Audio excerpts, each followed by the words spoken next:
Hello, hello, hello. Welcome back to Mr. English Daily Pod. I am Sam. And I am Alex. We're so happy to have you with us today.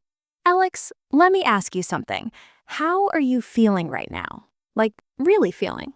To be honest, I am a bit nervous because this is a big topic, but I am also excited to help our listeners. That is a great start. Many people find it hard to talk about their feelings in English. They know the basic words, but they get stuck when they want to explain why they feel a certain way. Exactly. If you want to stop feeling stuck and start speaking naturally, you are in the right place. Before we dive into the heart of the matter, take a second to hit the like button and save this episode. Yes, and if you subscribe and turn on the bell, you will never miss our daily practice. It's the best way to stay on track with your English goals. Now, let's talk about feelings. It's not just about saying, I'm happy or I'm sad. It's about sharing your day in your heart. So, Alex, you mentioned you were a bit nervous. Why is that? Well, talking about feelings can be personal, and some coaches, we don't do that very often. That's true, but in English-speaking environments, especially at work or with friends, people often ask how you're doing. Right. And usually we just say, I'm fine, thank you. But sometimes fine is not enough. Definitely not. I had a very busy morning today. I felt a little bit overwhelmed. Overwhelmed, that's a good word. It means you have too much to do and not enough time, right? Exactly. I had 10 emails to answer and a meeting at the same time. I felt like I couldn't breathe. Oh no, I'm sorry to hear that. What did you do? I took a deep breath, had some tea, and told myself to take it one step at a time. Now I feel much better. That makes sense. I usually feel that way on Mondays. Let's look at some simple questions people use to ask about feelings. Alex, what is the most common one? The most common is definitely, how are you doing? Or how are you? Right? But if you see a friend who looks a bit sad, what do you say? I might say, is everything okay? Or are you all right? Good. And if they look very happy, you could ask, what is the good news? Or, you look like you're in a good mood. What happened? I like that. In a good mood. That's a very natural phrase. It is. On the other hand, if someone is angry, we might say they're in a bad mood. What about you, Sam? What puts you in a good mood? A sunny day and a good cup of coffee. That always works for me. What about you? For me, it's finishing a difficult task. I feel so relieved when a big project is done. Relieved. That's another great word for our B1 learners. It means that feeling of peace when a problem goes away. Okay, let's imagine a situation. I am at work and I have a lot of stress. Sam, can you be my coworker? Sure. Hey, Alex, you look a bit stressed out today. Is everything okay? To be honest, I'm feeling a bit frustrated. My computer keeps crashing and I have a deadline at 5 p.m. Oh no, that sounds really annoying. Have you talked to the IT department? I did, but they are very busy. I'm worried I won't finish the report on time. I understand. I would feel worried too.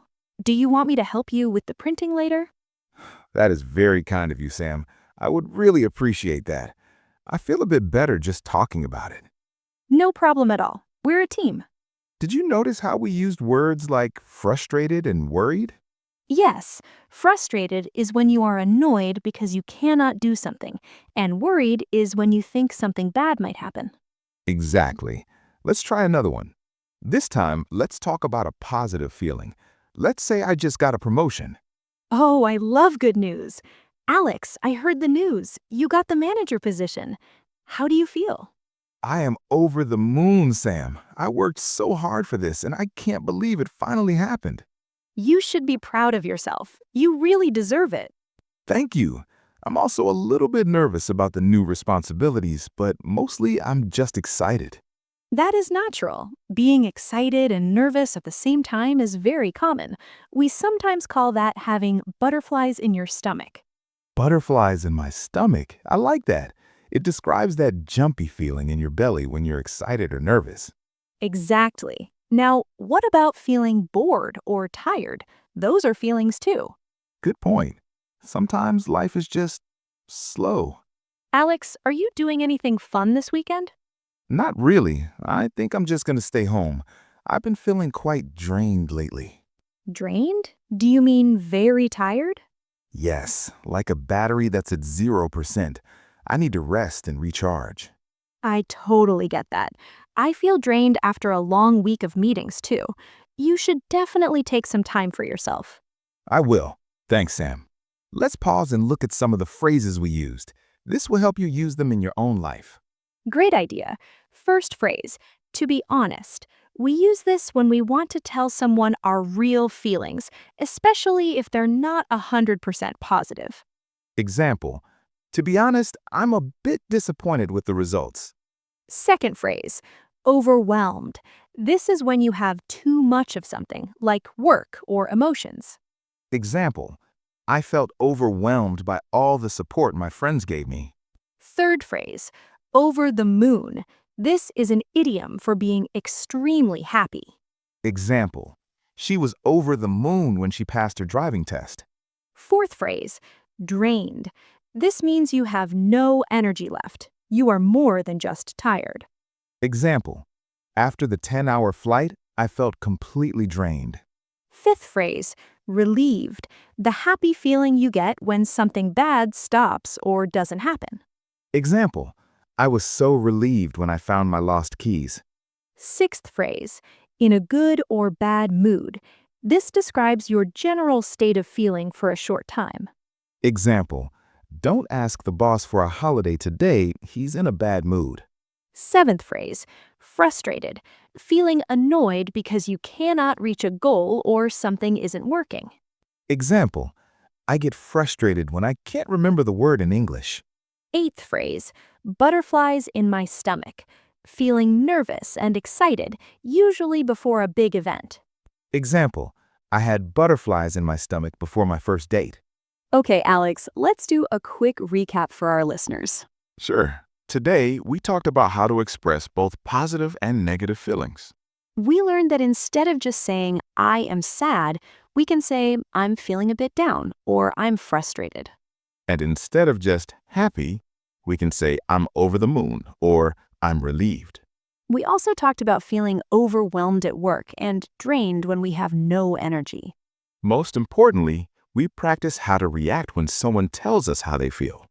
We use phrases like, I understand, I'm sorry to hear that, or that sounds amazing. Being a good listener is just as important as being a good speaker. Now, it is your time to speak. I'm going to ask you a question, and I want you to answer out loud. I will give a sample answer first to help you. Scenario 1. You just finished a very long day at school or work. How do you feel? My sample answer would be, to be honest, I feel completely drained. I just want to go home and sleep.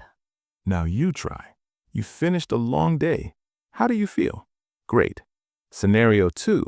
Your friend tells you they just won a prize. What do you say to them?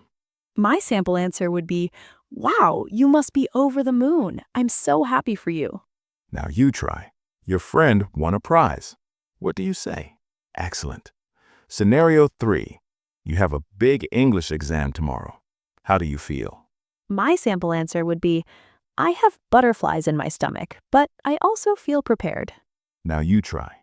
You have a big exam tomorrow. How do you feel? You did a great job today.